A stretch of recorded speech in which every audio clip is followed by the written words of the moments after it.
បញ្ហានៅស្រុកខ្មែរងើបមួយវាយមួយនេះគឺក៏មានប្រជាពលរដ្ឋខ្មែរយើងនៅក្រៅប្រទេសគាត់ទលាន់គាត់មិនទលាន់រឿងអីទេគាត់ដូចគិតថាលោកហ៊ុនសែនគួរល្មមបានហើយតាក់ទងនឹងការគម្រាមកំហែងប្រជាពលរដ្ឋព្រោះអីពាក្យភាសាដែលនិយាយ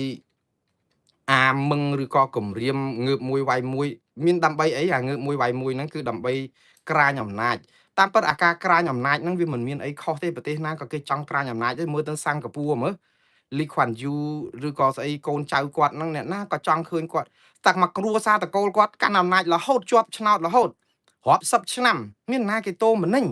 តកូលណាតកូលទៅប៉ុន្តែយើងកាន់ដោយធម៌វាមានភាពសបាយរីរីតកូលណាកាន់ក៏គេមិនឈឺក្បាលហើយបងប្អូនតិចទៀតថាបើតកូលហ៊ុនកាន់ររឿងនោះររឿងចាំមើលតតកូលណាកាន់អីចឹងហេតុអីមិនររឿងគេយូរឆ្នាំយូរអាណត្តិវាអត់មានអ្នកណាគេឈឺក្បាលទេដូចលោកគ្រូចៅអធិការដែលកាន់ធ្វើឲ្យវត្តអភិវឌ្ឍធ្វើឲ្យប្រជាពលរដ្ឋឧបាសកឧបាសិកាប្រសក់ជើងវត្តនឹងត្រូវរូវគ្នាសបាយក្អាកក្អាយនាំគ្នាធ្វើបុណ្យនៅវត្តនឹងបានកសាងរីកចម្រើនភូមិមានសុខសន្តិភាពកូនចៅនឹងក៏ចម្រុងចម្រើនអីល្អអ្នកណាទៅចង់ឲ្យដោះប្រជុំលោកចៅអធិការហ្នឹងខ្ញុំពងតែឆ្ងល់ព្រោះវាល្អហើយក៏ប៉ុន្តែយើងវាអត់តកូលណាក៏ដោយវាអត់សំខាន់ទេសំខាន់តកូលទេវតាហ្នឹងក៏ដោយចុះបើសិនជាតកូលទេវតាហ្នឹងឲ្យធ្វើឲ្យដូចទេវតាទៅព្រោះគណៈបកទេវតាហ្នឹងមានតែចិត្តតែជាទេវទត្តទេមាត់ជាទេវតាទេវតាតែមាត់តែឥឡូវមាត់ហ្នឹងក៏លែងទេវតាដែរងើបមួយវាយមួយស្អីចឹងទៅរហូតតទៅលោកម៉ែនណាតនៅស្រុកក្រៅនៅន័រវេម្សិលមិញប្រហែលជាទ្រាំមិនបានលោកថាអ្នកណាប្រើពាក្យជាមេដឹកនាំថាងើបមួយវាយមួយហ្នឹងគឺជាសម្ដីជនពីលឯណាចឹងតែឥឡូវមានខ្មែរយើងម្នាក់នៅអូស្ត្រាលីលោកសង្សានករណាថ្ងៃនេះក៏អត់ទ្រាំមិនបានក៏បញ្ចេញសារបន្តិចដែរដូចថាវាជ្រុលពេកគាត់ថាគាត់ថាចេះឈប់បន្តអាការឈឺចាប់ចំពោះខ្មែរគ្នាឯងលោកសង្សានករណាដែលធ្លាប់ជាមន្ត្រីសិទ្ធិមនុស្សអង្គការអាត់ហុកនៅកម្ពុជាហើយត្រូវគេតាមប្រផាត់ចាប់ប្រភីងដែរឥឡូវបាននិរទេសខ្លួនដល់ប្រទេសអូស្ត្រាលីជាមួយគ្រួសារបានផុតពីទុកទោសនោះក៏បាននិយាយសារនេះថាអញ្ចេះធ្វើអ្វីកុំឲ្យហួសហេតុពេកសូមត្រឹមល្មមបានហើយគ្មានអ្នកណាម្នាក់រស់នៅជាអមតៈនោះឡើយបើនៅតែហិង្សាខ្លាំងក្លាតែជាមួយខ្មែរគ្នាឯងជាមួយអ្នកប្រឆាំងក្រៅប្រទេសសូមកុំភ្លេចគិតថាកូនចៅរបស់ពួកលោកសុទ្ធសឹងតែកំពុងតែរៀននឹងខ្លះនៅប្រទេសលោកសេរីចុះបើក្រមប្រឆាំងទាំងអស់គេបែកគំនិតនាំគ្នាធ្វើបាតកម្មគ្រប់ប្រទេសនៅមុខសាលារៀនឬក៏នៅមុខផ្ទះរបស់កូនចៅរបស់អ្នកធំស្រុកខ្មែរហ្នឹងដែលមកនៅស្រុកក្រៅនេះមិនឲ្យមករស់នៅឬក៏មិនឲ្យមករៀនសូត្របានតើពួកអ្នកគិតយ៉ាងណាទៅវិញតើការប្រើប្រាស់ហិង្សាតបតគ្នាពេលណាមានទីបញ្ចប់បានសូមធ្វើអ្វីកុំឲ្យហួសហេតុពេកសូមធ្វើត្រឹមតែល្មមបានហើយគ្មានអ្នកណាម្នាក់រស់ជាអមតៈឡើយនេះគឺជាសាររបស់លោកសង្សានករណាតាមពិតគាត់តបទៅនឹងសាររបស់លោកហ៊ុនសែនដែលម្សិលមិញគឺគម្រាមងើបមួយវាយមួយអ្នកណាដែលចង់ផ្ដួលរំលំរដ្ឋាភិបាលកម្ពុជាតាមផ្លូវអីក៏ដោយឲ្យតែផ្ដួលរំលំតែបើសិនជាអ្នកតស៊ូមតិតាមផ្លូវសន្តិវិធីគាត់ថាគាត់គោរពសិទ្ធិអីចឹងទៅប៉ុន្តែការគោរពសិទ្ធិសន្តិវិធីនោះអត់ដែលបានគោរពទេឃើញថាអ្នកណាក៏ខុសដែរឲ្យតែជំទាស់នឹងរដ្ឋាភិបាលគឺត្រូវតែក្តិចត្រូវតែមួលត្រូវតែបំផ្លាញត្រូវតែកំទេចហើយកែប្រែច្បាប់នោះទាញឲ្យយឺតដូចកស៊ូជាប់គុកទាំងអស់ពីបទញុះញង់អីចឹងទៅអាហ្នឹងអ្វីដែលគាត់លើកឡើងហើយនៅពេលជាមួយគ្នាហ្នឹងគឺគាត់ចាប់ផ្ដើមបញ្ចេញចៅរបស់គាត់ដែលធ្វើឲ្យប្រជាពលរដ្ឋហ្នឹងអ្នកគ្រប់គ្រងគណៈបព្វជិជនមិនរកម្មចិត្តទេព្រោះអានេះជាល្បិចនយោបាយរបស់ក្រមជនផ្ដាច់ការទាំងអស់នៅលើលោកគឺអស់ពីឪត្រូវកូនតគ្នាតទាយាទដល់ចៅទៀតដើម្បីប្រាប់ថា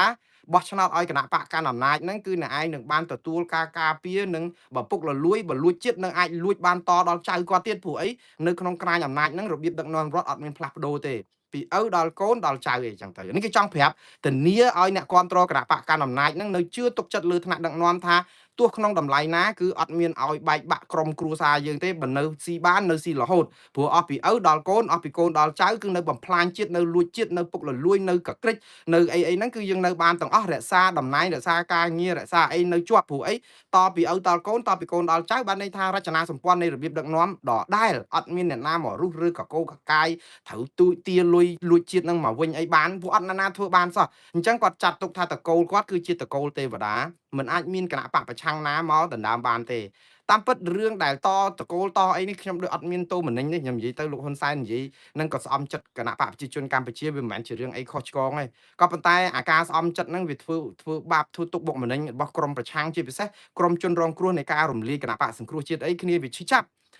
ត្រង់ថា ប៉ុណ្ណឹងហើយអត់អស់ចិត្តឪពុកកាន់ដល់ទៅ30 40ឆ្នាំហើយអត់អស់ចិត្តឥឡូវដល់កូនកូនកាន់មកប្រហែលឆ្នាំអត់មានគ្រាន់អីជាងឪសោះឥឡូវធ្លាក់ដល់ចៅទៀតអញ្ចឹងធ្វើឲ្យសេចក្តីអស់សង្ឃឹមហ្នឹងគឺវានៅនឹងឥឡូវយើងនិយាយវិលទៅរឿងលោកចៅអធិការវត្តបើចៅអធិការកសាងល្អប្រជាពលរដ្ឋត្រូវរើគ្នាសុខដុមរមនាក្នុងភូមិជាការពិតទៅចង់ឲ្យកូនចៅអធិការបើសិនជាលោកមានប្រពន្ធមានកូនចង់ឲ្យមកស្នងតំណែងចៅអធិការទៀតព្រោះមានគេឈ្មោះល្អអស់ពីកូនទៅចង់ឲ្យបានចៅលោកអធិការនឹងនៅបន្ត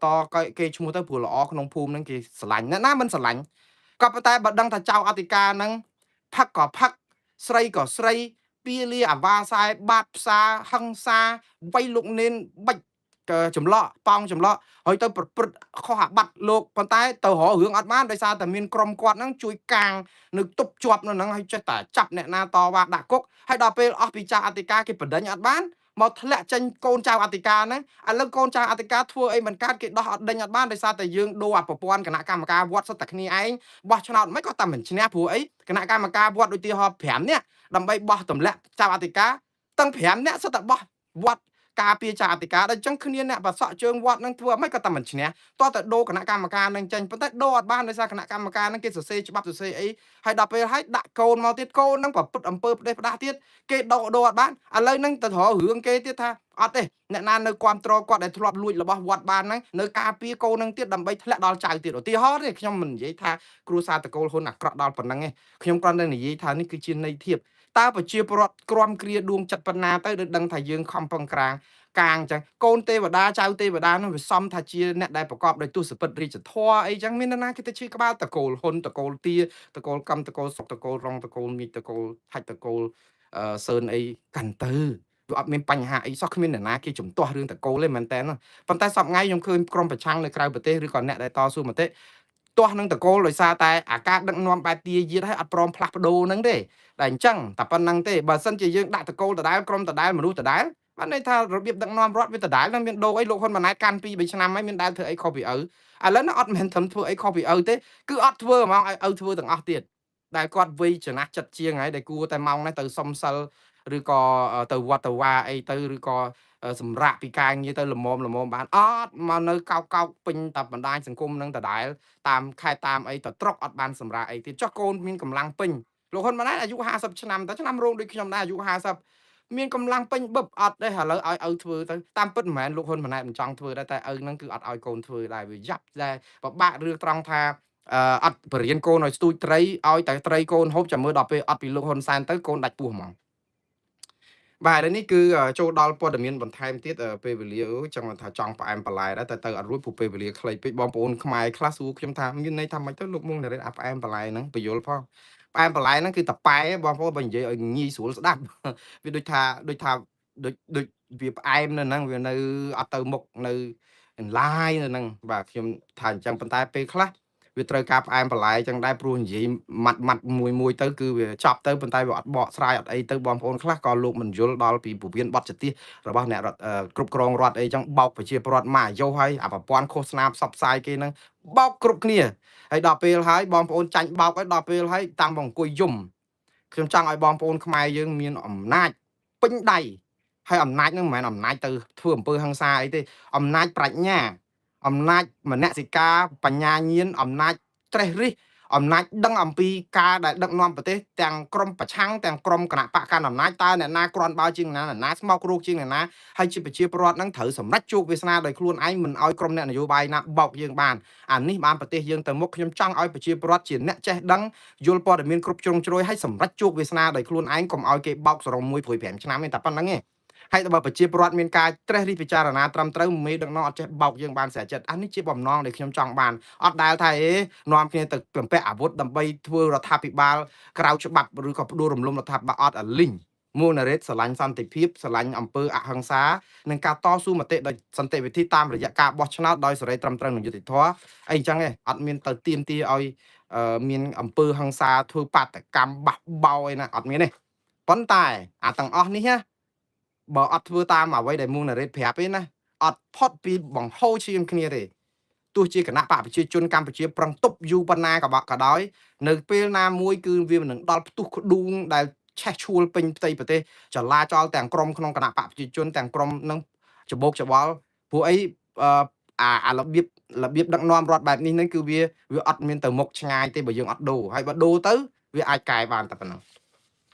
ឥឡូវរដ្ឋមន្ត្រីការបរទេសថៃឯណោះថាកម្ពុជាបិទផ្លូវចរចារឿងព្រំដែនគោកដោយសារតែយករឿងព្រំដែនទឹកមកររឿងថៃលោកសៀស័កភួងកេតកែវរដ្ឋមន្ត្រីក្រសួងការបរទេសថៃថ្ងៃនេះគឺផ្ញើសារហាក់បីដូចជាគ្រោះថ្នាក់ណាស់សម្រាប់កម្ពុជាបងប្អូនប៉ុន្តែគាត់ទៅលួងចិត្តសហគមន៍អន្តរជាតិឲ្យជឿថាថៃជាមនុស្សចាស់ទុំណាហានេះជាគ្រោះថ្នាក់មែនតើព្រោះអីយើងដឹងហើយលោកហ៊ុនម៉ាណែតបានជូនដំណឹងទៅថៃជូនដំណឹងទៅអង្គការសហប្រជាជាតិតាក់ទងវិធានការឬក៏យន្តការផ្សះផ្សាដោយបង្ខំដែលប្រើនៅក្នុងយន្តការច្បាប់ UNCLOS តាក់ទងនឹងព្រំដែនសមុទ្រត្រួតស៊ីគ្នាដែលរឿងព្រំដែនគោកអត់ទាន់ដោះស្រាយចេញផងយើងទៅនាំគ្នាដុតភ្លើងនៅព្រំដែនទឹកឥឡូវព្រំដែនទឹកហ្នឹងដល់ពេលយើងដុតថៃគេរករឿងបាត់ថៃតាមពិតគឺជាអ្នកដើមហេតុទេនៅក្នុងការលុប MOU 2001តាមពិតអ្នកដែលត្រូវបន្ទោសគឺថៃឯងក៏ប៉ុន្តែថៃឆ្លាតមួយកន្លែងចេះថៃគេបកស្រាយថ្ងៃនេះលោកសៀស័កភួងកេតកែវគាត់ថាមិនដឹងថាគេត្រូវនិយាយប្រាប់កម្ពុជាប្រមាណដងទៀតឲ្យជឿថាការលុប MOU នេះគឺមិនមែនជាចេតនាផ្ដាច់ទំនាក់ទំនងចរចាទ្វេភាគីរវាងកម្ពុជានិងថៃទេគេថា MOU ហ្នឹងទាំងកម្ពុជាក៏ទទួលស្គាល់ដែរ25ឆ្នាំហើយអត់បានផលអីទេវានៅជាប់គាំងហេតុអីបានមិនលុបវានេះថៃគេនិយាយចឹងណា25ឆ្នាំពី2021ពី2001ដល់2026 25ឆ្នាំអត់ចេញអីសោះតើហេតុអីយើងនៅមាន MOU នឹងទៀតអាហ្នឹងសៀស័កភួងកេតកែវគាត់និយាយគ្រាន់តែលុបហ្នឹងវាខុសដែរព្រោះកម្ពុជាក៏ទទួលស្គាល់ថាអត់បានប្រយោជន៍អីវាជាប់គាំងហើយដូច្នេះលុបវាចោលទៅដើម្បីអីដើម្បីរកយន្តការចរចាទ្វេភាគីតាមយន្តការថ្មីណាអានេះអ្វីដែលភួងកេតកែវគាត់ទៅប្រាប់សហគមន៍អន្តរជាតិហើយសហគមន៍អន្តរជាតិចង់មិនចង់អាចជឿថៃដែរណាបងប្អូនព្រោះ25ឆ្នាំអត់មានបានផលអីសោះហើយយើងទុកវាធ្វើអីនេះអ្វីដែលយើងស្ដាប់ទៅហើយគាត់ថាចោះបើរំលាយអា MOU 2001ហ្នឹងគឺក្នុងចេតនាថាដើម្បីអាចនិយាយគ្នាសារឡើងវិញទៅមិនមែនបានន័យថាឲ្យប្តឹងទៅអង្គការសហប្រជាជាតិឬប្រើយន្តការផ្សះផ្សាដោយបង្ខំឯណាទេព្រោះអីថៃគេថាក្រែងខ្មែរចង់បានអញ្ចឹងដែរតើហើយក្រែងខ្មែរចង់កំពុងចរចាព្រំដែនគោកជាមួយថៃទ្វេភាគីដែរចុះឥឡូវថៃគេថាលុប MOU 2001ដើម្បីឲ្យយើងចរចាទ្វេភាគីឡើងវិញព្រោះអាមុនយន្តការមុនហ្នឹងវាអត់បានផលនេះថៃគេលើកឡើងអញ្ចឹងក៏ប៉ុន្តែកម្ពុជាចាត់ទុកថាថៃលុបចោលអាយន្តការចរចាទ្វេភាគីហ្នឹងហើយបានជាបង្ខំចិត្តឲ្យខ្មែរត្រូវតែទៅរកអាយន្តការផ្សះផ្សាដោយបង្ខំហ្នឹងអញ្ចឹងចោលទៅភាគីថៃថាខូចលុបអ្វីដែលចរចាទ្វេភាគីបានតែទៅបែរជាប្រាប់ពិភពលោកថាអាហ្នឹងដើម្បីចរចាទ្វេភាគីចុះបើមានយន្តការចរចាទ្វេភាគីហេតុអីបានជាណែឯងលុបតែថៃគេថាគេលុបដោយសារតែ25ឆ្នាំវាអត់បានផលតែយើងធ្វើអីយើងចរចាសារថ្មីទៅអញ្ចឹងទៅមិនចាំបាច់ប្រើ MOU ហ្នឹងទេតែមានក្របខ័ណ្ឌចរចាថ្មីចរចាកៅតាក្រែងខ្មែរចង់បានខ្មែរថាអត់ទេបើលុបហើយត្រូវតែប្តឹងព្រោះអីតាក់ទងនឹងថៃអត់និយាយទៅថៃលុបចោលយន្តការដែលមានស្រាប់ឥឡូវថៃគេថា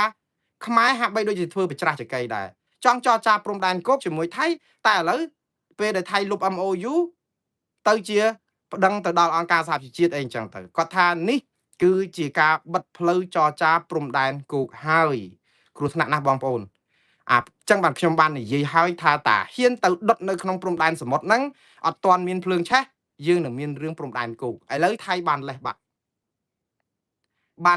នៅក្នុងការថាមិនអាចជជែកគ្នាបានទេជាមួយកម្ពុជារឿងព្រំដែនគោកដែលកម្ពុជាអង្វរថៃឲ្យចាប់ផ្ដើមបើកគណៈកម្មការ JBC នឹងរាល់ដងឥឡូវថៃគេថាអត់មានផ្លូវទៅជជែកគ្នាកើតទេព្រោះយើងរើសពិធីប្តឹងទៅអង្គការសហជីវជាតិអញ្ចឹងចាប់ផ្ដើមអាយន្តការផ្សះផ្សាដោយបង្ខំថៃគេថាគេក៏រៀបចំមនុស្សគេរួចហើយដែរគេថាគេមាន2នាក់ខ្មែរមាន2នាក់ឬប្រធានម្នាក់តើវាបានផលអីទៅក្រុមប្រឹក្សាផ្សះផ្សាដោយបង្ខំនេះព្រោះក្នុងយន្តការ UNCLOS នេះគណៈកម្មការដែលផ្សះផ្សាដោយបង្ខំនេះអត់មានធ្វើអ្វីជាយន្តការតុលាការ ICJ ឬ ICC ទេអត់មានអំណាចចាប់បង្ខំអីទាំងអស់ថៃ2នាក់ខ្មែរ2នាក់មានគណៈកម្មការកណ្ដាលម្នាក់គ្រប់5នាក់ជជែកគ្នាទៅ2ឆ្នាំក្រោយមកប្រាប់ទៅកម្ពុជានិងថៃសម្របសម្រួលគ្នាទៅជជែកគ្នាវិញទៅវិលទៅរកតុកចរចាវិញដដែលអត់មានអាចនឹងបានប្រយោជន៍អីទេហើយយើងទៅយកលេសមកថាមើលទីម៉ូមើលអូស្ត្រាលីដែលគេចរចាគ្នាតាមអាយន្តការផ្សះផ្សាដោយបង្ខំហ្នឹងគឺគេបានដំណោះស្រាយមួយក៏យល់ស្របគ្នាទៅ2ឆ្នាំខ្ញុំប្រាប់ទីម៉ូនិងអូស្ត្រាលីត្រូវការពេល2ឆ្នាំឥឡូវត្រៀមខ្លួនទៅបើយើងចូលទៅដល់ក្នុងធរហ្នឹងថៃនឹងលេងលបែងនឹងជាមួយខ្មែរគឺរៀបចំក្រុមប្រឹក្សាសម្របសម្រួលហ្នឹងទៅ2ឆ្នាំក្រោយដល់ឆ្នាំ2028ពាក់កណ្ដាល2028បានគណៈកម្មការនៃការផ្សះផ្សាដោយបង្ខំរឿងព្រំដែនទឹកនេះ នឹងចេញលទ្ធផលហើយនឹងប្រាប់ថាថៃនិងខ្មែរជជែកគ្នាចឹងត្រូវការពេលប្រហែល2 3ឆ្នាំទៀតនៅក្នុងការជជែកគ្នាបង្កើតយន្តការសារថ្មីតើប្រហែលឆ្នាំទៀតនៅរឿងព្រំដែនទឹកឥឡូវព្រំដែនគោកកាំងស្ញាញ់ដោយសារតែរឿងព្រំដែនទឹកហ្នឹងតាមពិតទៅអាព្រំដែនទឹកនេះនៅពេលដែលថៃចាប់ផ្ដើមខ្ទាស់លុប MOU 2001បើសិនជាដូចអ្វីដែលលោកហ៊ុនសែនថាវាខាតថៃទេចុះហេតុអីបានជាយើងចាប់ផ្ដើមទៅរុះរើវាលឿនម្លេះទុកវាសិនទៅថៃខាតតាលើលុបចោលហ្នឹងខាងយើងច្បាស់គ្រប់គ្នាឯងចុះបើថៃខាតទុកសិនទៅឲ្យដឹងថាថៃខាតតែយើងមកដោះស្រាយព្រំដែនគោកឯនេះសិនទៅវាយ៉ាងម៉េច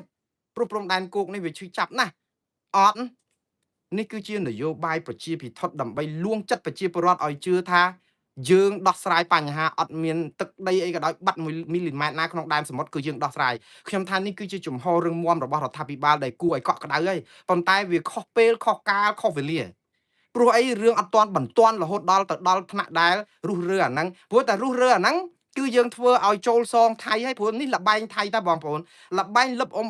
MOU 2001ដើម្បីឲ្យររឿងដែនសមុទ្រនេះគឺដើម្បីឲ្យថៃនិងខ្មែរឆ្លោះគ្នាតាក់ទងនឹងដែនសមុទ្រផ្លិចគិតពីដែនគោកបើទោះជាយើងគិតដែនគោកក៏គិតអត់បានដែរដោយសារថៃនឹងយកលេសថាព្រោះណែឯងតែខ្ញុំលុប MOU 2001ណែឯងឡើងទៅអង្គការសហប្រជាជាតិឬក៏អីប្រើយន្តការផ្សះផ្សាដោយបង្ខំណែឯងបិទច្រកចរចាទ្វេភាគីអញ្ចឹងបើបិទព្រំដែនទឹកណែឯងក៏បិទព្រំដែនគោកដែរហើយបើបិទព្រំដែនគោកថៃនិយាយថាអត់បាច់ផ្សះផ្សាទេអត់បាច់មកចរចាវាស់វែងព្រំដែនទេអញ្ចឹងដីថៃប្រមាណ62កន្លែងដែលថៃកំពុងតែគ្រប់គ្រងបានគ្រប់គ្រងតទៅទៀតហើយកែហេដ្ឋារចនាសម្ព័ន្ធ2ឆ្នាំទៅទៀតបងប្អូនសាកទៅមើលតើវានឹងប្រែប្រួលអីគេខ្លះនៅព្រំដែនដែលយើងអត់អាចចរចាគ្នាបានហើយព្រំដែននឹងបិទរហូតចឹងតទៅទៀតអត់អាចបើកទំនាក់ទំនងក៏អត់ល្អជាមួយគ្នាតើឯណាទៅដំណោះស្រាយខ្ញុំមិនមែនតែខ្ញុំមិននិយាយថាថៃឆ្លាតទេណាខ្ញុំថាថៃខូចដែរព្រោះហេតុអីបានសុក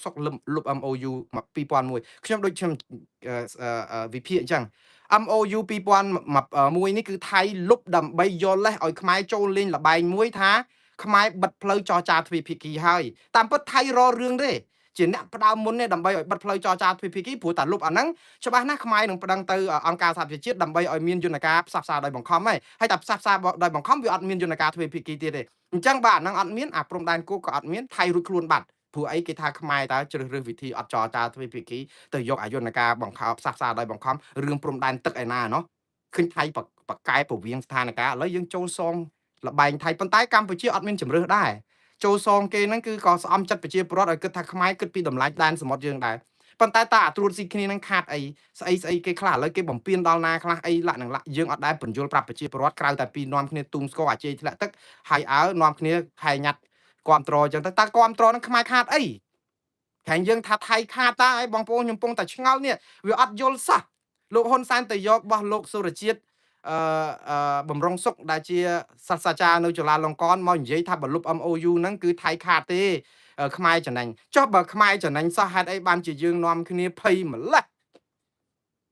មួយថ្ងៃគឺភ័យខ្លាចរឿងថៃខាតហ្នឹងផ្សាយថាថៃខាតទេកុំធ្វើថៃខាតទេចុះឥឡូវបើថៃខាតហើយឲ្យវាខាតទៅយើងនៅឲ្យស្ងៀមទៅចាំកេងចំណេញយកត្រីចូលលងអត់ទៅចូលលបែងថៃនឹងតតែបានឥឡូវហ្នឹងថៃយកលេសហ្នឹងអត់ចរចាព្រំដែនគោកថៃនៅធ្វើហេដ្ឋារចនាសម្ព័ន្ធហើយចាប់ផ្ដើមយកមកដាក់ដាំបកគោលដាំអីប្រឈមមុខគ្នាដូចនៅមុំ3ថ្ងៃមុននេះប៊ីសបាញ់គ្នាមកប្រើទៀតតើយ៉ាងម៉េចទៅវិញរឿងនេះអូយបងប្អូនរឿងអ្នកនយោបាយយើងពឹសពលឥឡូវនេះគឺខ្ញុំស្លេះរឿងនេះសិនចុះហើយតាក់តងនឹងរឿងបិទផ្លូវចរចានេះគឺខ្ញុំជឿថាទៅហើយ2ឆ្នាំហើយឥឡូវ3អាទិត្យថៃគេជូនដំណឹងមកឥឡូវថៃគេថាគេត្រៀមខ្លួននឹងចូលទៅផ្សះផ្សាដោយបង្ខំម្ដងទៀតបងប្អូនយន្តការផ្សះផ្សាដោយបង្ខំតាមច្បាប់ UNCLOS នេះគ្មានអធិពលអំណាចចាប់បង្ខំអ្នកណាឲ្យធ្វើអីទេវាគ្រាន់តែជាយន្តការផ្សះផ្សាដូចតែគ្នាហ្នឹងទៅផ្សះផ្សាទៅ2ឆ្នាំទៀតរងចាំមើលលទ្ធផលហ្នឹងទៅហើយនៅអូសជើងអញ្ចឹងរហូតខូចការងារគ្រប់កន្លែងតែកម្ពុជាចំណេញដែរថាបានខ្លួនការពារដែនសមុទ្ររបស់ខ្លួនដោយសារប្តឹងទៅអង្គការសហប្រជាជាតិដែលក្នុងពេលជាមួយគ្នានឹងអាចត្រូវប្តឹងទៅតុលាការយុត្តិធម៌អន្តរជាតិរឿងព្រំដែនគោកទៅ ICC ទៅ ICJ អត់ប្តឹងទៅប្តឹងអារឿងដែលអត់ទាន់មានរឿងឯណានោះវិញឥឡូវចូលសងថៃទៅទៀត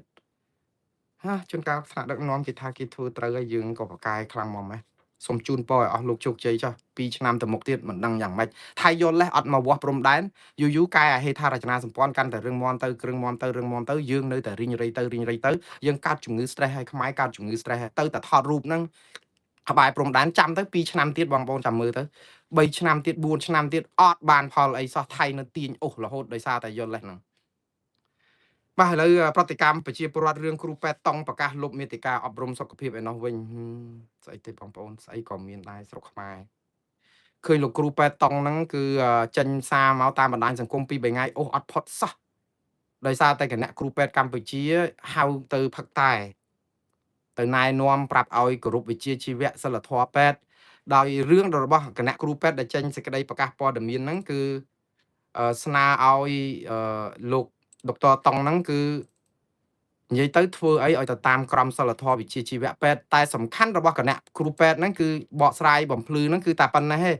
ថាបើផ្សាយស្អីក៏ដោយកុំផ្សាយខុសវិជ្ជាជីវៈខ្វះភ័ស្តុតាងវិជ្ជសាស្ត្រហើយកុំផ្សាយលើកដំកើងផលិតផលផ្សាយពាណិជ្ជកម្មចំណេញប្រយោជន៍ខ្លួនអីអញ្ចឹងទៅដែលវាខុសក្រមសីលធម៌វិជ្ជាជីវៈរបស់ពេទ្យមានប្រជាពលរដ្ឋច្រើនណាស់មានប្រតិកម្មតបតាក់ទងនឹងសាររបស់រដ្ឋាភិបាលហើយរបស់គណៈគ្រូពេទ្យហើយលោកតុងដុកទ័រតុងនេះគឺគ្រូពេទ្យតុងនេះក៏បានប្រកាសជាផ្លូវការតាមបណ្ដាញសង្គមឲ្យលុបចោលមាតិកាទាំងអស់ដែលគាត់ធ្លាប់ផ្សព្វផ្សាយកន្លងមកចេញពីបណ្ដាញសង្គម Facebook ដោយលោកត្រូវការដាក់ពាក្យសុំច្បាប់អនុញ្ញាតអីលាក់3ខែ6ខែឬ1ឆ្នាំអីចឹងប៉ុន្តែគាត់ស្នើឲ្យប្រជាពលរដ្ឋទូទៅលុបចោលទៅការផ្សព្វផ្សាយអំពីសុខភាពអីហ្នឹងដោយគាត់គិតថាធ្វើតាមអ្វីដែលជាការស្នើរបស់រដ្ឋាភិបាលតាមពិតមានសារសាទរនិងសាររិះគន់រដ្ឋាភិបាលឬក៏គណៈគ្រូពេទ្យនេះដែរសារសាទរគឺអ្នកមានវិជ្ជាជីវៈពេទ្យគេថាក្រសួងឬក៏គណៈពេទ្យអីហ្នឹងគេធ្វើត្រូវរបស់គេដែរព្រោះយើងជាពេទ្យយើងត្រូវតែប្រយ័ត្នប្រយែងនៅក្នុងការផ្ដល់ព័ត៌មានតាមបណ្ដាញសង្គមព្រោះព័ត៌មានវិទ្យាសាស្ត្រគឺអាចឲ្យប្រជាពលរដ្ឋជឿខុសបើសិនជាមានភស្តុតាងបញ្ជាក់តាមវិទ្យាសាស្ត្រតាមអីត្រឹមត្រូវអាហ្នឹងគឺប្រជាពលរដ្ឋមិនឆ្លោះឆ្លួយព្រោះយើងមានវិជ្ជាជីវៈជាពេទ្យតែនិយាយអីទៅប្រជាពលរដ្ឋជឿអីចឹងទៅខ្ញុំថានេះជាការសមស្របទេព្រោះនៅស្រុកអាមេរិកនេះអត់ដែលគ្រូពេទ្យណាមកឡើងអីនិយាយអីដោយគ្មានការដែលឆ្លងកាត់ក្រសួងសុខាភិបាលឬក៏ CDC គេហៅមជ្ឈមណ្ឌលត្រួតពិនិត្យជំងឺឆ្លងឬក៏ខាងពេទ្យអីត្រឹមត្រូវគឺបានន័យថាគ្រាន់តែចម្លងសារពីអ្វីដែលជាការរកឃើញស្រាវជ្រាវរបស់ស្ថាប័នរដ្ឋមិនមែនជាគំនិតខ្លួនឯងទេអាហ្នឹងគឺគេប្រយ័ត្នប្រយែងដោយសារអីប្រជាពលរដ្ឋងាយនឹងលុះក្រោមឥទ្ធិពលនៃការផ្សព្វផ្សាយប៉ុន្តែនៅស្រុកខ្មែរខ្ញុំឃើញថាចុះបើលោកគ្រូពេទ្យតុងគាត់និយាយផ្សព្វផ្សាយសុខភាពមានដោយពាណិជ្ជកម្មដោយអីខ្លះធម្មតាគាត់ត្រូវការរកទទួលទានដែរ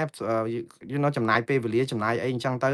គាត់ថាវាខុសក្រមសីលធម៌អីប៉ុន្តែសម័យឥឡូវគឺបើអត់ផ្សាយពាណិជ្ជកម្មអត់អីតើអ្នកណាគេទៅមានចិត្តចង់អីទៅផ្សាយអីទៅវាអត់បានប្រយោជន៍ខាតពេលគេដែរអាហ្នឹងគឺមនុស្សចង់រករបរទទួលទានបានប្រាក់កម្រៃបន្ថែមចុះអ្នកលក់លេចុះអ្នកផ្សាយហែកជេរគ្នាពេញបណ្ដាញសង្គមអ្នកខ្លះជេរបន្តិចផ្ដាសាដល់ក្មេងដល់ស្ត្រីដោយស្រាតសពុតបាត់ផ្សារពៀលាអាវ៉ាសែសវឹងអួតនួបចោគេភាកច្រើនសតអ្នកនៅក្នុងជួរគណៈបកប្រជាជនកម្ពុជាឬឃោសនិកគណៈបកកណ្ដាលអំណាចឬរដ្ឋាភិបាលមានដែរធ្វើអីគេអ្នកខ្លះផ្សាយលេ4ថ្ងៃលៀបស7ថ្ងៃលៀបសវាដែរមានលេឯណាបើមិនប្រើជាតិគីមីឲ្យខ្ទេចស្បែកអស់ហ្នឹងក្នុងរយៈពេល10ឆ្នាំ20ឆ្នាំ30ឆ្នាំទៅមុខទៀតតើប្រជាពលរដ្ឋនឹងរងគ្រោះដោយអាជាតិគីមីនៅក្នុងស្បែកហ្នឹងវាយ៉ាងម៉េចទៅតើអ្នកណាទៅអប់រំណែនាំគាត់នឹងណែម្នាក់ម្នាក៏ផ្សាយលេពេញខ្លួនគឺយកមកលៀបសឲ្យឃើញគ្រប់គ្នាតើអ្នកណាទៅហាមគាត់អីចឹងឧទាហរណ៍អាហ្នឹងដើម្បីអីទទួលទានប៉ុន្តែអញ្ចឹងជេរបចោលេខ្ញុំសំទោសបងប្អូនខ្ញុំមិនបោកឆ្នាំងបាយបងប្អូននេះខ្ញុំការរកទទួលទានដោយសមាជីវោគឺត្រឹមត្រូវកុំធ្វើចោលគឺជាអំពើថ្លៃថ្នូរទេប៉ុន្តែសង្គមយើងវាពិបាកណាស់ខ្ញុំឃើញអាជ្ញាធរហាក់បីដូចជាចង់ធ្វើដែរតែខ្ញុំមែនតើទៅរឿងពេទ្យនេះខ្ញុំគ្រប់គ្រងត្រង់រឿងមួយវិជ្ជាជីវៈពេទ្យសំខាន់ណាស់បងប្អូនមិនមែនឡើងមកគ្រូថ្នាំអីមកឬដូងបាតព្យាបាលជាដាច់2ថ្ងៃឬក៏ព្យាបាលជំងឺទឹកនោមផ្អែមជាដាច់ឬក៏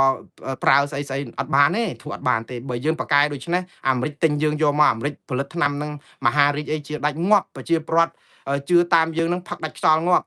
ប៉ុន្តែលោកគ្រូប៉ែតតុងគាត់មិនបានខ្ញុំមិនបានមើលវីដេអូអីច្រើនប៉ុន្តែឃើញមតិបងប្អូនថាលោកគ្រូដូចជាផ្សព្វផ្សាយអំពីបញ្ហាសុខភាពណែនាំសុខភាពដែលមានប្រយោជន៍ច្រើនដល់ប្រជាពលរដ្ឋដែរគាត់ថាមិនបានសុំការអនុញ្ញាតដូច្នេះខ្ញុំសង្ឃឹមថាគាត់នឹងមានសិទ្ធិអនុញ្ញាតហើយក៏មិនទៅ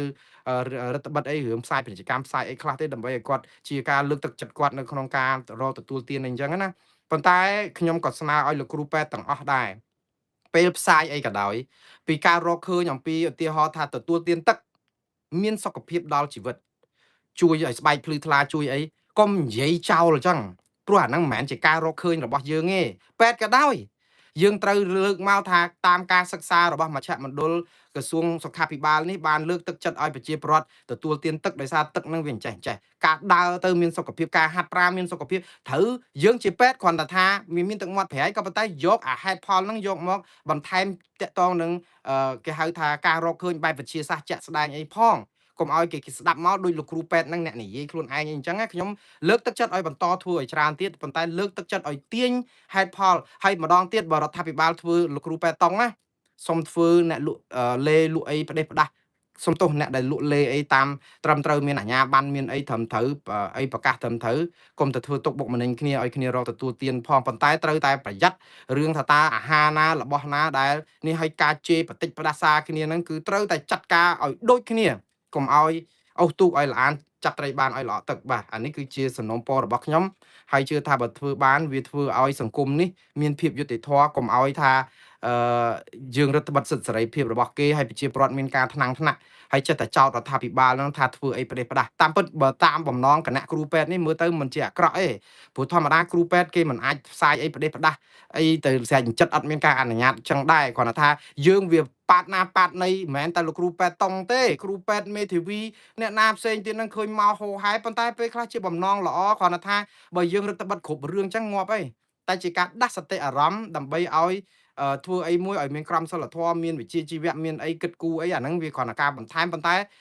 ប្រជាពលរដ្ឋដូចថាធុញទ្រាន់នឹងរដ្ឋាភិបាលពេកនិយាយអីក៏លែងទុកចិត្តដែរតាមពិតយើងធ្វើឲ្យស្ថាប័នរដ្ឋលែងទុកចិត្តទេអត់មានខុសអីទេនៅពេលដែលណែនាំអ្នកដែលមានវិជ្ជាជីវៈពេទ្យឲ្យប្រយ័ត្នប្រយែងតាក់ទងនឹងការផ្សាយរបស់ខ្លួនកុំឲ្យធ្លោះធ្លោយវាអត់មានខុសអីទេតាក់ទងនឹងមេធាវីកុំឲ្យនិយាយអីផ្ដេសផ្ដាស់ខុសនឹងក្រមសីលធម៌វិជ្ជាជីវៈមេធាវីអត់មានអីខុសទេប៉ុន្តែវាខុសត្រង់ថាងើបមួយវាយមួយចាប់គេដាក់គុកតាពីត្រូវចាប់អ្នកនេះត្រូវអីណាហើយដល់ពេលអ្នកណាផ្ដេសផ្ដាស់អីរួចខ្លួនរហូតវាដូចថាស្តង់ដារនឹងវាអញញ៉ែញ៉ៃពេកទៅប្រជាពលរដ្ឋគិតថាធ្វើនេះធ្វើបាបគ្នាអញ្ចឹងវាអត់មានតម្លាភាពវាអត់មានប្រព័ន្ធឲ្យវាមានស៊ីសង្វាក់សង្គត់ភាពអីអត់មាន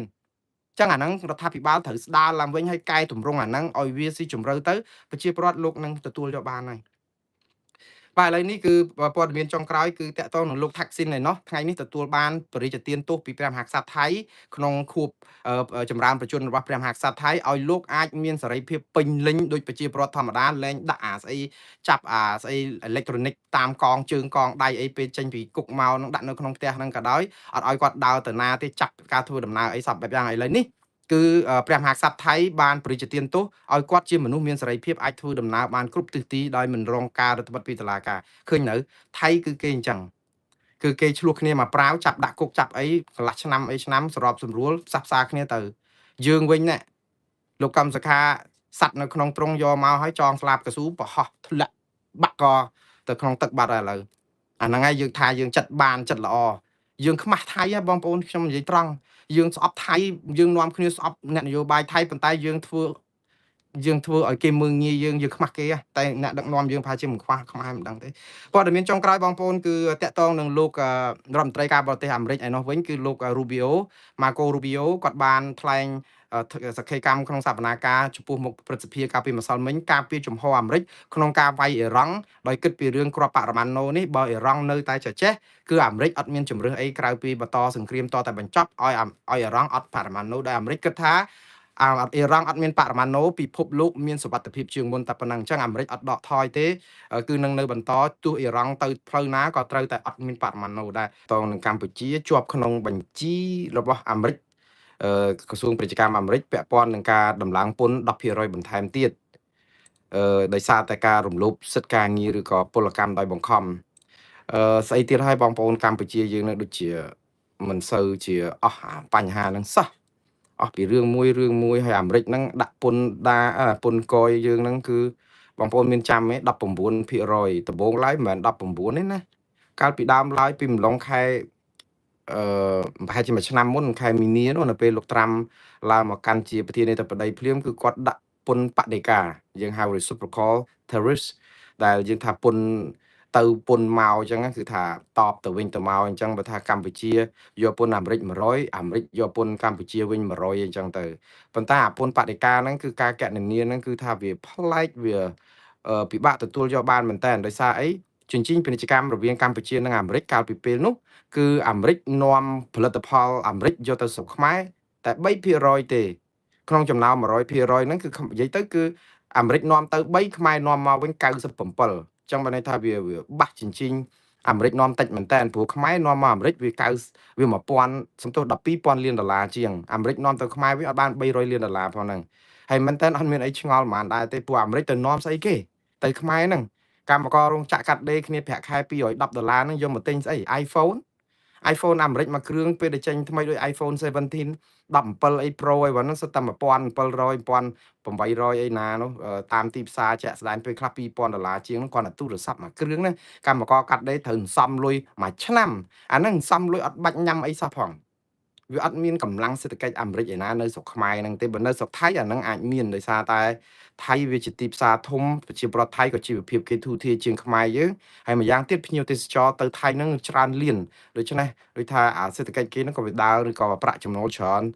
នទូលំទូលាយអញ្ចឹងទៅទីផ្សារគេធំអញ្ចឹងបានថាតំណែងនាំមកស្រុកខ្មែរអាមេរិកនាំមកតិចខ្មែរនាំមកអាមេរិកច្រើនហើយខ្មែរនាំមកអាមេរិកច្រើនហ្នឹងគឺដោយសាររឿងអនុគ្រោះពន្ធ GSP ទេព្រោះរឿងផលិតផលដែលនាំមកអាមេរិកភាគច្រើនជាផលិតផលវាយនភ័ណ្ឌហ្នឹងផលិតផលខោអាវស្បែកជើងកាបូបយួរដៃសម្រាប់វត្ថុអនុស្សាវរីយ៍ឬរបស់ធ្វើដំណើរអីហ្នឹងវាអត់មានជាចង្កឬក៏និយាយទៅយើងអត់អាចផលិតអីផ្សេងក្រៅពីហ្នឹងបាននាំមកទីផ្សារអាមេរិកក្រៅតែពីអាមេរិកយករោងចក្រទៅបង្កើតនៅស្រុកខ្មែរឬក៏រោងចក្រចិនបង្កើតនៅស្រុកខ្មែរយកមកលក់នៅអាមេរិកអញ្ចឹងតែប៉ុន្តែទំនិញហ្នឹងគឺវាជន់ទីផ្សារចង់និយាយថាទីផ្សារអាមេរិកហ្នឹងក៏ជាទីផ្សារដ៏ធំសម្បើមនិយាយទៅធំជាងទីផ្សារអឺរ៉ុបដល់ទៅ3 4ដងហើយណោះបើប្រៀបធៀបទៅនឹងកម្លាំងនៃការដែលនាំមកអាមេរិកព្រោះអីនាំទៅអឺរ៉ុបមានការអនុគ្រោះពន្ធ GSP ដែររបស់អឺរ៉ុបបាន EBA សំទោសមិន GSP ទេបានតាមប្រហែលនឹង4ប្រហែលជា3-4000លានដុល្លារនៅក្នុងមួយឆ្នាំហ្នឹងបើមកអាមេរិកវិញតាម GSP 12000លានដុល្លារជាងក៏ប៉ុន្តែអា GSP ហ្នឹងក៏រៀងរយាលទៅដល់ពេលលោកត្រាំគាត់ចង់រករឿងពន្ធដារហ្នឹងសំទោសពន្ធកុយហ្នឹងក៏ចាប់ផ្ដើមតតាំងគ្នាទៅក៏ប៉ុន្តែដោយសារតែក្រោយមកដោយសារមានសង្គ្រាមជាមួយថៃនិងខ្មែរហ្នឹងរួចគាត់ចង់កំណត់អាពន្ធហ្នឹងអាម៉េចទេឲ្យពីរនាក់ហ្នឹងត្រូវគ្នាទៅខំប្រឹងមានបទជប់បាញ់បញ្ញាប់បញ្ញាល់ទៅគាត់ទម្លាក់ពីកាលមុន49មិនដឹងឯង46ធ្លាក់មកនៅ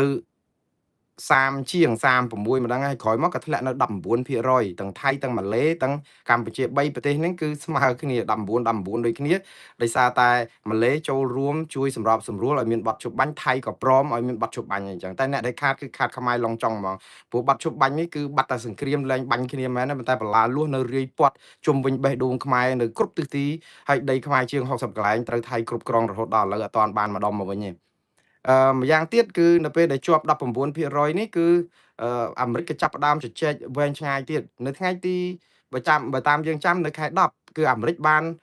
កំណត់កិច្ចសន្យាគឺកិច្ចព្រមព្រៀងពាណិជ្ជកម្មជាមួយកម្ពុជាមួយកាលហ្នឹងចុះហត្ថលេខានៅប្រទេសថៃនឹងមិនមែននៅប្រទេសថៃទេសុំទោសនៅម៉ាឡេដោយសារកាលហ្នឹងម៉ាឡេជាម្ចាស់ផ្ទះនោះដើម្បីឲ្យមានបទជប់បាញ់លើកទី2បងប្អូនប្រហែលជាចាំទេ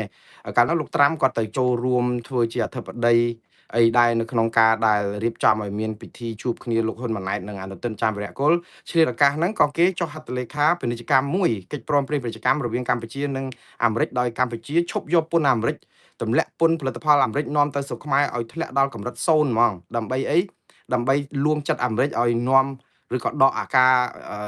រតម្លើងពន្ធអីច្រើនលើផលិតផលខ្មែរអញ្ចឹងណាដែលជាធ្នូនៅក្នុងការដោះដូរអីចឹងតែក៏ប៉ុន្តែទោះខ្មែរទម្លាក់ផលិតផលអាមេរិកចុះដល់កម្រិត0ក៏អត់បានជួយឲ្យអាមេរិកដែរព្រោះអាមេរិកនាំមក300លានដុល្លារហ្នឹងទម្លាក់ដល់ពន្ធ0ហ្នឹងតើវាចំណេញអីគេព្រោះវាអត់មានទៅថាអាមេរិកអត់អាចនាំផលិតផលទៅស្រុកខ្មែរដោយសារខ្មែរតម្លើងពន្ធអាមេរិកក៏អត់ដែ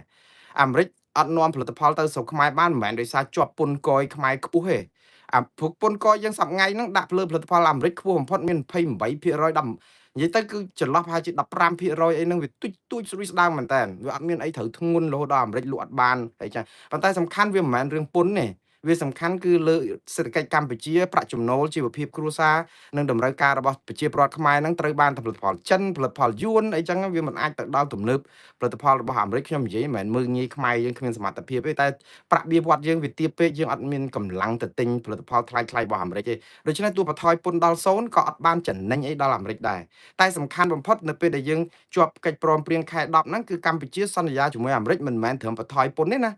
ាគឺត្រូវការជួយស្ដារសិទ្ធិមនុស្សនិងប្រជាធិបតេយ្យជាពិសេសសិទ្ធិកម្មករសហជីពនៅស្រុកខ្មែរដែលជាកិច្ចព្រមព្រៀងសច្ចាគ្នាមែនតើប៉ុន្តែមកដល់នេះអាមេរិកថាអត់ទាន់បានអនុវត្តបានពេញលេញទេបានខ្លះមិនមែនថាអត់សោះទេ អញ្ចឹងហើយបានជាថ្ងៃនេះគឺខាងក្រសួងឬក៏តំណាងពាណិជ្ជកម្មអាមេរិកដែលបានចេញរបាយការណ៍មួយមិនមែនថ្ងៃហ្នឹងម្សិលមិញគឺបង្ហាញប្រទេស60ដែលអាមេរិកត្រូវដាក់ពន្ធថែមដល់ទៅ12.5%ហើយនឹង10%អញ្ចឹងកម្ពុជាស្ថិតនៅក្នុងចំណោមប្រទេសចំនួន10ដែលជាប់ពន្ធបន្ថែម10%ទៀតចំណែកឯប្រទេស45ទៀតគឺជាប់12.5%តាក់ទងនឹងការធ្វើពលកម្មដោយបង្ខំដោយសារស្ថានភាពពលកម្មដោយបង្ខំនេះវាអត់ប្រសើរអញ្ចឹងកម្ពុជាតាមពិតជាប់10%ហ្នឹងបើយើងប្រៀបធៀបទៅថៃកម្ពុជាគ្រាន់បើជាងថៃវិញព្រោះថៃជាប់នៅក្នុងបញ្ជីនៃប្រទេស45ដែលជាប់ពន្ធ12.5%ដោយមួយវៀតណាមដែរថៃហ្នឹងដូច្នេះយើងជាប់ជាមួយនឹង15ប្រទេសដែលបានគេយកតែ10%បើយើងស្ដាប់ទៅដូចជាយើងធូរជាងថៃមិនអញ្ចឹងឯងព្រោះអីថៃដូចថាអស់12.5%ហើយយើងថែមតែ10%ទៀតក៏ប៉ុន្តែ12.5%ឬ10%គឺអត់មានបានចង់និយាយថាសុទ្ធតែជារឿងខាតប្រយោជន៍ហើយជាបន្ទុកមួយដ៏ធ្ងន់របស់កម្ពុជាដូចតែគ្នាទេវាអត់មានអីបានប្រសើរទេឥឡូវនេះខ្ញុំនឹងអានសេចក្តីនិយាយទៅព័ត៌មានតាក់ទងនឹងរឿងនេះឲ្យបងប្អូនបានជ្រាបដើម្បីយើងពិភាក្សារកចង់និយាយថាវិភាគស្ថានភាពថាតើ10%ជាងនេះកម្ពុជានឹងជួបបញ្ហាអីឲ្យប្រកបទៅមុខទៀតហើយតើហេតុអីបានជា10%កម្ពុជាធ្វើអីខុសឲ្យប្រកបព្រោះអីមើលទៅដូចជាខំប្រឹងកែសម្រួលឬក៏មានកិច្ចព្រមព្រៀងមានអីជាមួយនឹងប្រទេសឬក៏សហរដ្ឋអាមេរិកនឹងដែរចរចាគ្នាច្រើនដែរឥឡូវរឿងចេះតំណាងពាណិជ្ជកម្មពិសេសរបស់អាមេរិកបានជជែកគ្នាយូរហើយមិនមែនត្រឹមពេលហ្នឹងទេតាំងពីមើលទៅដូចជាតាំងពីខែមេសាខែអីមកគឺក្នុងការដែលឲ្យក្រុមស្រាវជ្រាវមួយក្រុមរបស់សហរដ្ឋអាមេរិកផ្នែកពាណិជ្ជកម្មហ្នឹងរកវិធីយ៉ាងណាដើម្បីលោកត្រាំអាចយកពន្ធបន្ថែមទៅលើប្រទេសទាំងអស់ហ្នឹងព្រោះអីក្រោយលោកត្រាំតម្លើងពន្ធខ្ពស់ពេកទៅធ្វើឲ្យសភាអាមេរិកគឺគេជំទាស់ឬសំទោសតុលាការអាមេរិកគេជំទាស់ថាលោកត្រាំមិនអាចនឹងយកពន្ធតាមអំពើចិត្តចឹងទេដូច្នេះលោកត្រាំអស់ពេលនឹងតម្លើងពន្ធខ្ពស់ពេកហួសពីអ្វីដែលអនុញ្ញាតដោយក្របខ័ណ្ឌច្បាប់ក្របខ័ណ្ឌទំនៀមទម្លាប់ពាណិជ្ជកម្មរបស់អាមេរិកហ្នឹងចឹងគាត់អត់អាចនឹងតម្លើងពន្ធទាំងអស់នេះបានចឹងបើអត់តម្លើងកម្ពុជាជាប់តែ19%ទេថៃក៏19ដែរវៀតណាម20%ម៉ាឡេ19%ក៏ប៉ុន្តែពេលនេះគឺអាមេរិកចង់រកវិធីយ៉ាងណាដើម្បីកំណត់ពន្ធបន្ថែមហើយត្រូវរកហេតុផលយ៉ាងម៉េចដើម្បីដំឡើងបានព្រោះអីដំឡើងស្រេចចិត្តដំឡើងអត់បានទេជាប់គេហៅថាច្បាប់ពាណិជ្ជកម្មសេរីអីចឹងអញ្ចឹងទៅបានជាអាមេរិករកឃើញថាប្រទេសទាំងអស់60នៅក្នុងនេះគឺបានន័យថាជាប់បញ្ហារឿងពលកម្មដោយបង្ខំបានន័យថាម៉េចបងប្អូនពលកម្មដោយបង្ខំបើតាមអង្គការ ILO ដែលជាអង្គការការងារអន្តរជាតិនោះឬក៏ពលកម្មអន្តរជាតិនោះគឺគេរកឃើញថាពលកម្មដោយបង្ខំគឺសំដៅទៅលើការបង្ខំកម្មករឲ្យធ្វើការលើសម៉ោងមិនឲ្យប្រាក់ឈ្នួលត្រឹមត្រូវសមរម្យសិទ្ធិសេរីភាពរបស់កម្មករហ្នឹងក៏ត្រូវរងការធ្វើទុកបុកម្នេញពីថៅកែសិទ្ធិសេរីភាពរបស់សហជីពហ្នឹងគឺមិនមានគ្រប់គ្រាន់និយាយទៅគឺតំណាងសហជីពអីហ្នឹងត្រូវគេធ្វើទុកបុកម្នេញសិទ្ធិជីវភាពរស់នៅរបស់កម្មករហ្នឹងរស់នៅចម្រុះគ្នាក្នុងបន្ទប់ជួលមួយចឹងមានគ្នា4 5នាក់ដូចសัตว์ដូចធាតុការធ្វើដំណើរទៅធ្វើការហ្នឹងប្រជ្រៀតគ្នាដូចជ្រូកដូចកកូរដូចកបីព្រោះសុទ្ធតែស្ថានភាពទាំងអស់ហ្នឹងគឺបង្ខំគេហៅថាបង្ខំពលកម្មណាដែលធ្វើឲ្យមានបញ្ហារឿងមួយឯងចាអាមេរិកតែឈឺក្បាលអីអារឿងគេរំលោភសិទ្ធិមនុស្សសិទ្ធិប្រជាធិបតេយ្យសិទ្ធិកម្មករអីនៅស្រុកខ្មែរវាតាក់ទងអីជាមួយនឹងពាណិជ្ជកម្មនៅអាមេរិកនេះសំណួរវានៅត្រង់កន្លែងអញ្ចឹងហេតុអីបានជាអាមេរិកទៅឈឺក្បាលអីរឿងវៀតណាមរឿងថៃរឿងខ្មែរអីដែលប៉ះពាល់ដល់បញ្ហាសិទ្ធិមនុស្សឬក៏បញ្ហាប្រជាធិបតេយ្យរឿងសិទ្ធិកម្មករហ្នឹងវារឿងអីបានទៅរកដាក់ពន្ធអីបន្ថែមរឿងចេះបងប្អូនអារឿងគេហៅស្ថានភាពកម្មករហ្នឹងគឺវាមានឥទ្ធិពលនៅក្នុងការប្រកួតប្រជែងរឿងពីរដែលអាមេរិកធ្វើដូច្នេះទី1គឺអាមេរិកគឺស្រឡាញ់សន្តិភាពសំទោសស្រឡាញ់ប្រជាធិបតេយ្យនិងសិទ្ធិមនុស្សហើយក្នុងនាមជាអ្នកដែលឈានមុខគេនៅក្នុងការស្ដារសិទ្ធិមនុស្សនិងប្រជាធិបតេយ្យឬក៏ទៅសាបព្រោះអាសិទ្ធិមនុស្សនិងប្រជាធិបតេយ្យនៅបណ្ដាប្រទេសផ្សេងហើយរំលាយរបបផ្ដាច់ការទាំងអស់នៅលើโลกហ្នឹងគឺភារកិច្ចធំជាងគេរបស់ក្រសួងការបរទេសអាមេរិកឬគោលនយោបាយការបរទេសអាមេរិកគឺធ្វើយ៉ាងម៉េចឲ្យប្រទេសផ្ដាច់ការឬក៏ប្រទេសដែលជិះជាន់ប្រជាពលរដ្ឋទាំងអស់ហ្នឹងត្រូវតែស្ដារស្ថានភាពសិទ្ធិមនុស្សប្រជាធិបតេយ្យឲ្យល្អឡើងវិញដើម្បីជាប្រយោជន៍អាមេរិកទេមិនមែនតែប្រយោជន៍ម្ចាស់ផ្ទះទេឥឡូវឧទាហរណ៍បើកម្ពុជាមានសិទ្ធិមនុស្សនិងប្រជាធិបតេយ្យតើអាមេរិកចំណេញអីចំណេញច្រើនណាស់បងប្អូនកុំលេងសើចឲ្យសោះ វាចំណេញស្រុកខ្មែរហ្នឹងវាមហាសាលហើយប្រជាពលរដ្ឋមានជីវភាពធូរធារ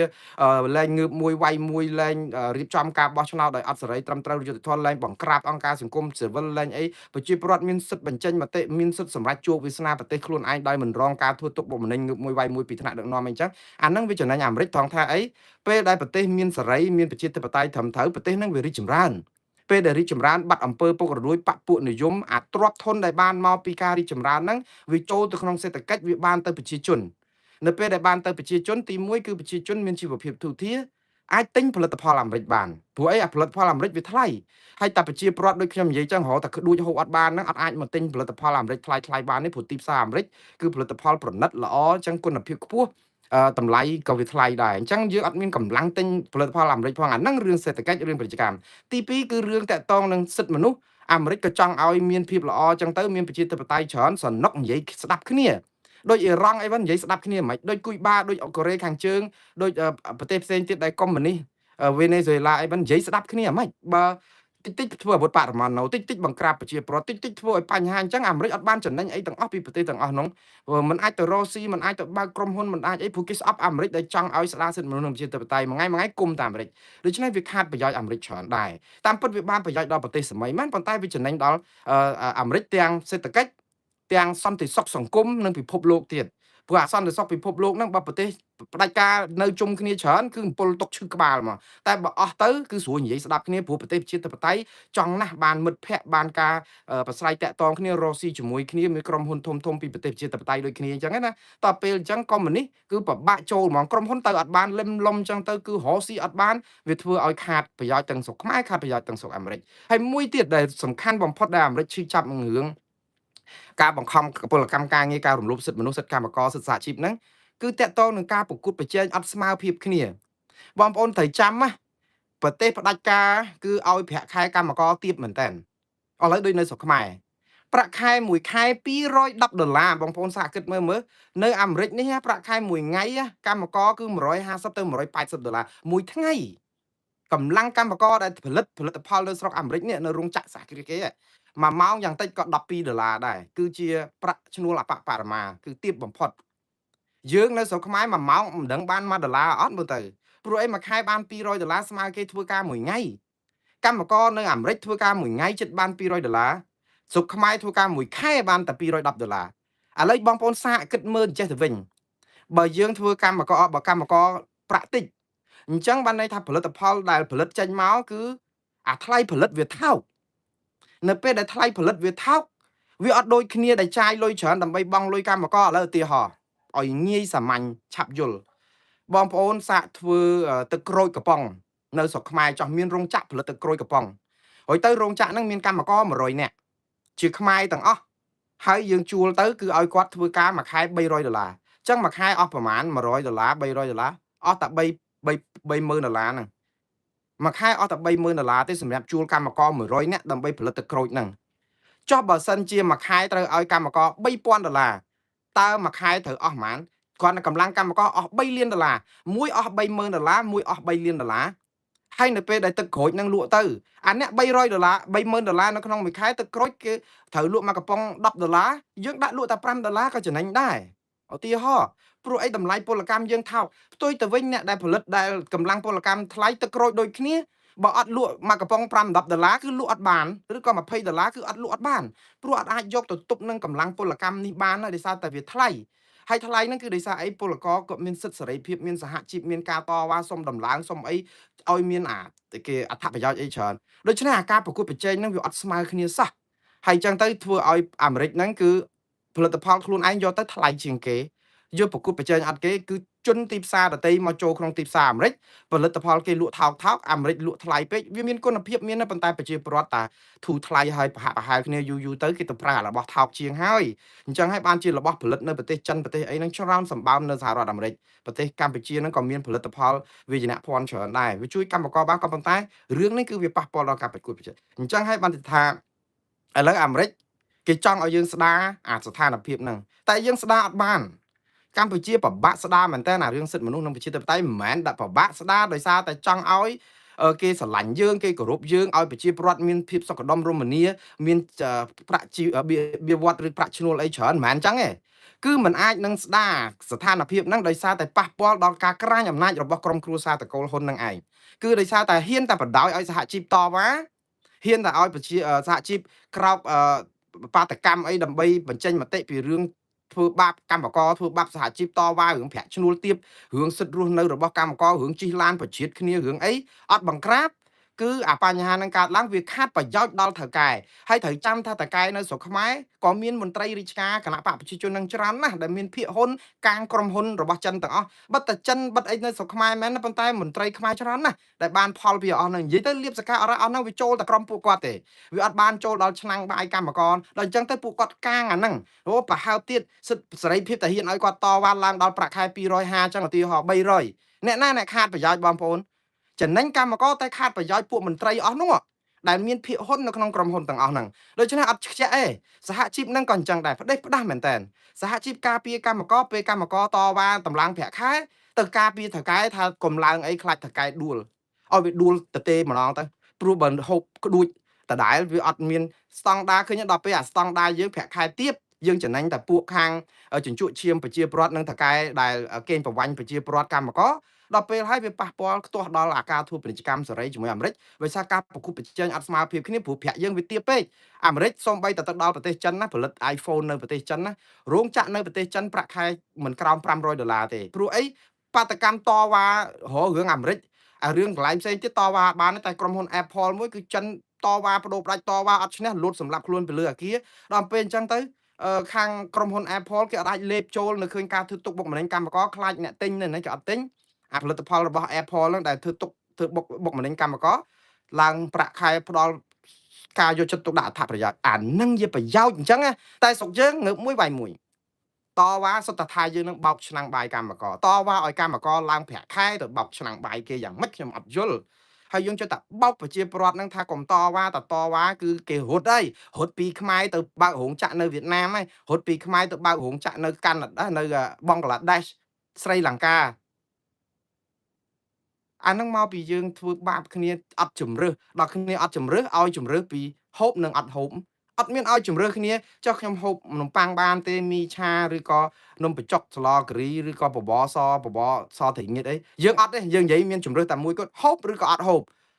អត់ខ្វល់រឿងហូបអីទេហូបឬក៏អត់ហូបអត់ឲ្យគ្នាជ្រើសរើសថាទេចុះបើហូបជាមួយតែបាយកកបាយអីរាល់ថ្ងៃចឹងងាប់ហើយមានកម្លាំងឯណាអត់ទេហូបឬអត់ហូបយើងមានតែប៉ុណ្្នឹងឯងអានេះហើយជាការរដ្ឋបិទសិទ្ធិសេរីភាពប្រជាពលរដ្ឋយ៉ាងសម្បើមប៉ុន្តែយ៉ាងណាបងប្អូនអាការដែលធ្វើពលកម្មដោយបង្ខំឬគឺធ្វើបាបហ្នឹងមិនមែនតែខ្មែរទេអញ្ចឹងខ្មែរក៏ជាប់នៅក្នុងបញ្ជីហ្នឹងក៏វាអាក្រក់តែយើងត្រូវស្ដារហ្នឹងឡើងវិញហើយគួរឲ្យសោកស្ដាយតែប៉ុណ្្នឹងអញ្ចឹងសភាអាមេរិកថ្ងៃឥឡូវថ្ងៃទី22ខែមិថុនានេះគេនឹងដាក់សំណើនៃការរកឃើញប្រទេសទាំង60ដោយទាំងស្រុកខ្មែរហ្នឹងយកទៅដាក់ឲ្យប្រជាពលរដ្ឋពិនិត្យផ្ដល់យោបល់សិនមុននឹងកំណត់ពន្ធ 10% និង 12.5% បន្ថែមហ្នឹងហើយតតែខែកក្កដាបានមានសវនាការមួយដែលគេរៀបចំយើងបន់ស្រន់ទៅបងប្អូនបន់ស្រន់ឲ្យកម្ពុជាកែទៅយើងមើលឡានដឹកកម្មករដូចស្លាប់ថ្ងៃមុនបុកគ្នា2ខេត្តហ្នឹងស្លាប់កម្មករ14នាក់របួស80-90នាក់ដោយសារប្រជ្រៀតគ្នាដូចជ្រូកដូចម្រាមដៃចេះហាហ្នឹងហើយស្ថានភាពធ្វើការយើងដែលល្អអស្ចារ្យនោះខ្ញុំឃើញខំប្រឹងកែប្រែដែរប៉ុន្តែដូចខ្ចង់អញ្ចឹងបើចាប់គ្នាឯងដាក់គុកវិញ24ម៉ោងបកែអញ្ចឹងគឺដូចខ្ចង់ព្រោះកែហ្នឹងបងប្អូនមិនមែនស្រួលកែទេព្រោះតែកែឲ្យប្រយោជន៍ដល់កម្មករវាបាត់ប្រយោជន៍ថៅកែ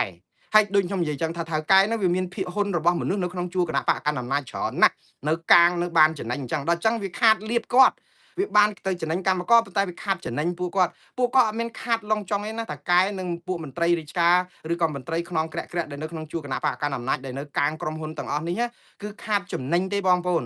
កម្មករបានខាតឡងចង់ខាតចំណេញនេះខ្ញុំចង់និយាយថាម៉េចហោះបើឲ្យកម្មករមានសិទ្ធិការងារមានឡានជិះអីល្អជួយឧបត្ថម្ភថែមអីចឹងតម្លើងប្រាក់ខែគាត់កាលមុនពួកគាត់ចំណេញ10ពួកតកែពួកមន្ត្រីនេះចំណេញ10